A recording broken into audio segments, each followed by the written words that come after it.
బాబుని ఎత్తుకెళ్ళిన ఆవిడ్ని వెంటాడుతూ జేడి కేడి కిరణ్ రమ్య వీళ్ళందరూ కూడా ఒక చోటికి వెళ్తారు. ఇక అక్కడ ఆ అడుగు తినే వాళ్ళందరికీ లీడర్ అయిన ఒక ఆవిడ్ని పట్టుకొని, ఎవరు ఆ బాబు ఏడ్చేది, గదిలో నుండి ఏడు వినిపిస్తుంది, మర్యాదగా నిజం చెప్పు అని, నువ్వు ఇలా ఎందుకు నిజం చెప్తావంటూ రివాల్వర్ని ఆవిడకు గురి పెట్టగానే ఇక లోపలున్న ఆవిడ్ని బయటికి రమ్మని పిలుస్తూ ఉంటుంది. మేడం, దయచేసి మమ్మల్ని వదిలేయండి, మాదంతా ఒక ముఠ, మేము పిల్లల్ని కిడ్నాప్ చేసి సిగ్నల్స్ దగ్గర అడుగు తింటూ ఉంటాము అని చెప్పి ఆ పెద్దావిడ చెబుతూ ఉంటుంది. ఇక దాంతో, అయితే ఈ ఫోటోలో ఉన్న బాబు కూడా మీ దగ్గరే ఉన్నాడా, మీరే కిడ్నాప్ చేశారా అని చెప్పి జేడికేడి ఇద్దరు కూడా అడుగుతూ ఉంటారు. ఇక దాంతో, అవును సార్, ఈ బాబు ఈరోజు ఉదయమే మా దగ్గరికి వచ్చాడు అని చెప్పి ఆవిడ అంటూ ఉంటుంది. బాబు క్షేమంగానే ఉన్నాడు కదా అని చెప్పి కేదార్ టెన్షన్గా అడుగుతూ ఉంటాడు.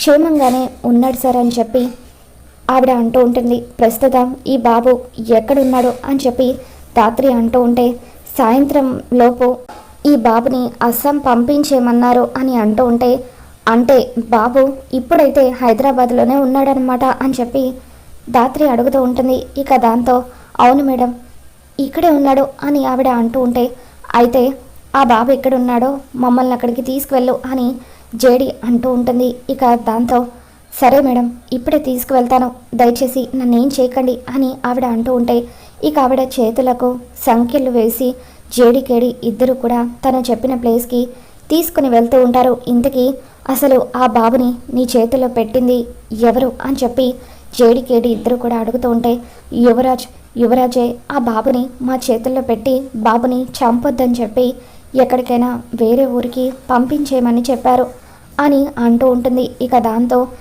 యువరాజే బాబుని వాళ్ళకి ఇచ్చేస్తాడన్న విషయం తెలియగానే జేడికేడి ఇద్దరు ఒక్కసారిగా షాక్ అవుతూ ఉంటారు. ఇక ఆవిడ చెప్పిన ప్లేస్కి జేడికేడి ఇద్దరు కూడా వెళ్తారు. అక్కడ కొంతమంది రౌడీలతో పాటు కారులో పిల్లల్ని పట్టుకొని కొంతమంది ఆడవాళ్ళు కూడా ఉంటారు. అప్పుడు ఆవిడ అక్కడికి తీసుకువెళ్ళగానే, రే పోలీసులు వస్తున్నారు, తప్పించుకోండి అని చెప్పి గట్టిగా అరవడంతో రౌడీలు, ఆ కారులో ఉన్న మహిళలు వాళ్ళందరూ కూడా అక్కడ నుండి పారిపోవడానికి ప్రయత్నిస్తూ ఉంటారు. ఇక అప్పుడు జేడికేడి ఇద్దరు కూడా వాళ్ళందరితో ఫైట్ చేసి కౌశికి బాబుని కాపాడతారు. అలా కౌశికి బాబు జేడికేడిల దగ్గరికి వచ్చేస్తాడు. బాబుని ఎత్తుకున్న తర్వాత, ఎట్టి పరిస్థితుల్లోనే ఈసారి యువరాజ్కి శిక్ష పడి తీరాలి అని చెప్పి వాళ్ళిద్దరూ కూడా మాట్లాడుకుంటూ ఆ కారులో ఉన్న పెద్దావిడితో, చూడు, నువ్వు యువరాజే ఇదంతా చేశాడని చెప్పి కోర్టుకు వచ్చి సాక్ష్యం చెప్పాలి, అప్పటి వరకు నువ్వు మా హ్యాండ్ ఓవర్లోనే ఉంటావు అని చెప్పి, రమ్య, కిరణ్ మీరిద్దరూ తనని జాగ్రత్తగా తీసుకుని వెళ్ళండి, మేము బాబుని తీసుకుని ఇంటికి వెళ్తాము అని చెప్పి జేడికేడి ఇద్దరు కూడా దాత్రి కేదార్గా బాబుని తీసుకొని ఇంటికి వస్తూ కౌశికి ఎక్కడ కంగారు పడుతుందోనని చెప్పి కౌశికి ఫోన్ చేస్తూ ఉంటారు. ఇక కౌశికి దేవుడికి దండం పెట్టుకుంటూ, స్వామి, ఎట్టి పరిస్థితులను నా బిడ్డకు ఏమీ కాకూడదు, వాడు క్షేమంగా ఇంటికి తిరిగి వచ్చేలాగా నువ్వే చూడాలి అని చెప్పి కౌశికి దేవుడికి దండం పెట్టుకుంటూ ఉంటుంది. ఇక సుధాకర్ కౌశికిని ఓదారుస్తూ, అమ్మ కౌశికి, దాత్రి కేదార్ ఇద్దరు వెళ్ళారంటే ఖచ్చితంగా బాబుని తీసుకునే వస్తారు, నువ్వేమీ కంగారు పడద్దు అని చెప్పి అంటూ ఉంటారు. ఇక ఇంతలో దాత్రి కౌశికి ఫోన్ చేస్తుంది. వదిన, మీరు బాబు గురించి ఏమీ కంగారు పడకండి, బాబు సేఫ్గానే ఉన్నాడు, ఇప్పుడు మా దగ్గరే ఉన్నాడు అని దాత్రి ఫోన్ చేయడంతో కౌశికి ఎంతగానో ఆనందపడిపోతూ ఉంటుంది. నువ్వు చెప్పేది నిజమా దాత్రి, బాబుని ఇంటికి తీసుకుని వస్తున్నారా అని చెప్పి కౌశికి ఎంతగానో ఆనందపడిపోతూ ఉంటుంది. బాబాయ్, దాత్రి వాళ్ళకి బాబు దొరికాడట, ఇంటికి తీసుకుని వస్తున్నారట అని చెప్పి కౌశికి అంటూ ఉంటే, నేను చెప్పాను కదమ్మా, దాత్రి కేదార్ ఉండగా బాబుకి ఏమీ కాదు అని సుధాకర్ అంటూ ఉంటాడు. ఇక వైజయంతి, నిషిక, యువరాజ్ వీళ్ళు ముగ్గురు కూడా షాక్ అవుతూ ఉంటారు.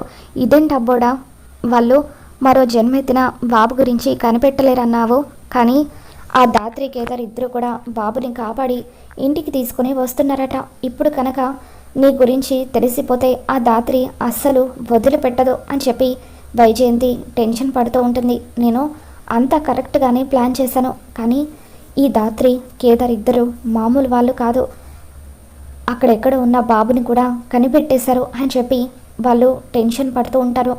ఇక కొద్దిసేపటికే దాత్రి కేదార్ ఇద్దరు కూడా బాబుని ఎత్తుకొని ఇంటికి వస్తారు. అలా దాత్రి కేదార్ బాబుని ఎత్తుకొని ఇంటికి రావడంతో కౌశికి పరిగెత్తుకుంటూ వెళ్ళి దాత్రి చేతుల్లో ఉన్న బాబుని అందుకొని బాబు బాబు అని చెప్పి అలా బాబుకి ముద్దులు పెడుతూ ఉంటుంది. నాన్న, నువ్వు దూరమైన ఆ కొద్దిసేపటికి నాకు నరకం కనిపించింది. ఎవరు నాన్న నా నుండి నిన్ను దూరం చేయాలని చూసిందని చెప్పి కౌశికి ఎంతగానో బాధపడుతూ ఉంటుంది. దాత్రి కేదార్, నా బాబుని ఎవరు తీసుకువెళ్లారో చెప్పండి. వాళ్ళని ఎట్టి పరిస్థితులను క్షమించను. వాళ్ళు ఎవరైనా సరే వాళ్ళ అంతు చూస్తాను అని చెప్పి కౌశికి అంటూ ఉంటుంది. ఇక దాంతో దాత్రి కేదార్ ఇద్దరు కూడా యువరాజ్ వైపు చూస్తూ ఉంటారు. యువరాజ్ టెన్షన్ పడుతూ ఉంటాడు. చెప్పండి అని కౌశికి అంటూ ఇంతకీ బాబు మీకు ఎక్కడ దొరికాడో అని కౌశికి అంటూ ఉంటే సిగ్నల్స్ దగ్గర అడుక్కు తినే ఒక ఆవిడ బాబుని ఎత్తుకెళ్తూ మాకు ఎదురుపడింది అని చెప్పి దాత్రి కేదార్ ఇద్దరు కూడా చెబుతూ ఉంటారు.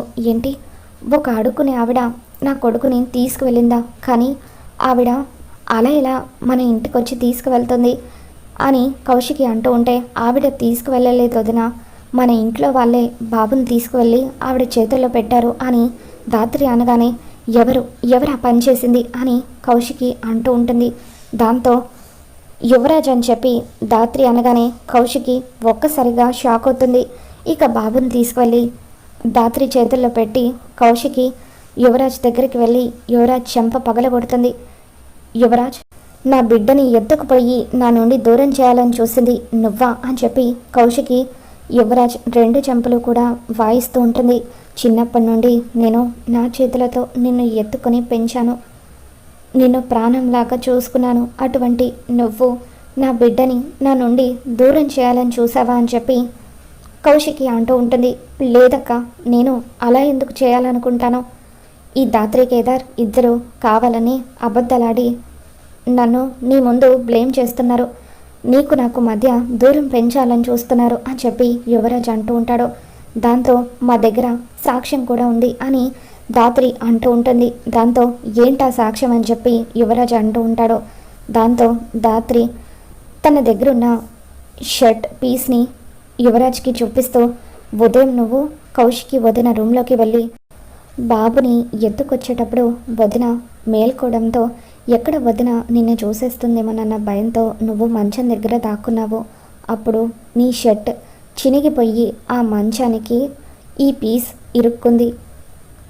ఆ చినిగిపోయిన షర్టుతోనే ఉదయం నుండి నువ్వు తిరుగుతున్నావు అని చెప్పి అలా దాత్రి తన దగ్గరున్న షర్ట్ పీస్ని కౌశికి చూపిస్తుంది. ఇక దాంతో కౌశికి అవును, ఇది నీ షర్టుదే, దాత్రి చెప్తున్నట్టుగా నువ్వే నా కొడుకుని కిడ్నాప్ చేశావు అని చెప్పి కౌశికి యువరాజ్ కాలర్ పట్టుకొని తన రెండు చెంపలు వాయిస్తూ ఇన్ని రోజులు మీరు ఏ తప్పు చేసినా నేను క్షమించాను, కానీ ఇకపై క్షమించేది లేదు.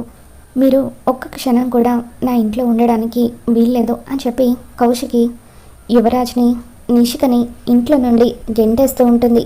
ఇక దాంతో వైజయంతి అమ్మి తెలియక తప్పు చేశాడు, ఈ ఒక్కసారికి క్షమించే అని అంటూ ఉంటే అవును వదిన, దయచేసి మమ్మల్ని క్షమించు అని చెప్పి నిషిక యువరాజ్ ఇద్దరూ కూడా కౌశికి కాళ్ళు పట్టుకుంటూ ఉంటారు. ఇకప్పుడు సుధాకర్ కూడా వద్దు కౌశికి, ఇలాంటి వాళ్ళను క్షమించొద్దు, ఇంతకుముందు ఎన్నోసార్లు వీళ్ళని క్షమించావు, కానీ వీళ్ళు మాత్రం పసిగుడ్డని కూడా చూడకుండా బాబుని నీ నుండి దూరం చేయాలని చూస్తారు, ఎట్టి పరిస్థితులను వాళ్ళని క్షమించొద్దు కౌశికి అని చెప్పి సుధాకర్ కూడా అంటూ ఉండడంతో ఇక నిషికని యువరాజ్ని కౌశికి ఇంట్లో నుండి గెంటేస్తూ ఉంటుంది. మరి రాబోతున్న ఎపిసోడ్లో ఏం జరగబోతుందో మళ్ళీ మన ఛానల్లో తెలుసుకుందాం. ఈ వీడియో మీకు నచ్చినట్లయితే తప్పకుండా లైక్ చేయండి.